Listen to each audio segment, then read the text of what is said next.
Bonjour ou plutôt bonsoir sur la chaîne de la Zig Family pour une nouvelle vidéo qui est tournée effectivement à la nuit tombante pour vous parler de lumière. J'avais en tête de vous montrer la petite amélioration que j'avais apportée à mon camping-car, donc mon intégral pilote de 94 que vous commencez à connaître un petit peu en détail si vous me suivez. Donc ce camping-car, comme beaucoup de cette époque-là, est équipé de feux de gabarit à l'arrière, tout ce qu'il y a de plus classique, qui s'allument en même temps que les veilleuses. Voilà. Donc moi je me suis amusé à apporter une petite amélioration il y a quelques temps. J'ai fait comme ce qu'on trouve sur les plus modernes.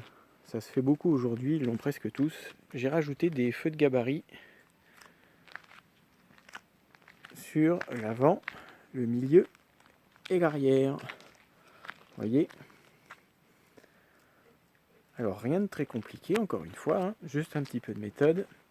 Donc j'ai profité du fait que les bas de caisse sont en aluminium et non pas en plastique ou en ABS comme sur beaucoup de camping-cars récents. Donc pour pouvoir fixer solidement ces petits éclairages, alors qu'ils sont des éclairages à 3 LED, vous voyez, tout simplement de forme ovale. Le plus dur, ça a été de faire un trou propre dans l'alu. C'est vrai que sur du plastique, ça se fait plus facilement, mais après c'est aussi beaucoup moins résistant. Donc j'ai pris mes mesures pour que celui du milieu soit vraiment centré. Après je voulais que celui de l'arrière soit... J'avais pas trop le choix, puisqu'ici c'est une soute, et là on a le pare-choc. Donc ça passe pile poil. Et la même chose à l'avant, où je voulais que ça soit juste dans la partie qui s'élargit là un petit peu. Voilà.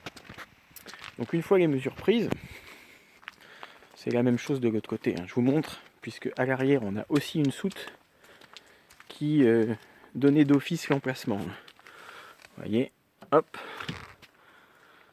Pareil au milieu.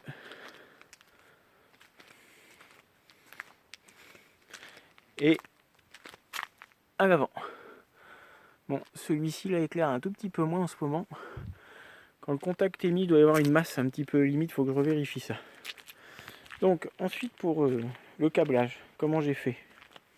Je me suis simplement repiqué donc pour ceux de l'arrière sur l'alimentation des feux. Voilà. Repérer les fils derrière. Ensuite un jeu de cosse rapide bleu, ça va tout seul. À l'avant, enfin au milieu, c'était un petit peu plus long.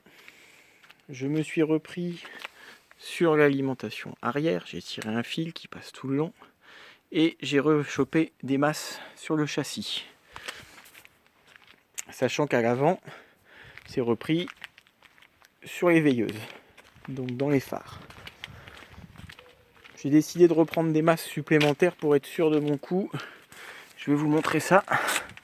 Hop, en espérant qu'on y voit quelque chose. Ah, ouais, c'est bien ce qui me semblait. On n'y voit rien. Et j'ai pas prévu la torche avec moi.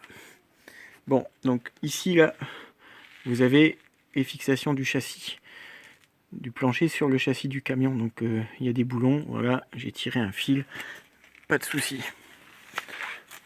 Voilà, donc le plus long, je répète, c'était de prendre les gabarits, de faire des trous propres et équilibrés pour que ça soit bien droit également.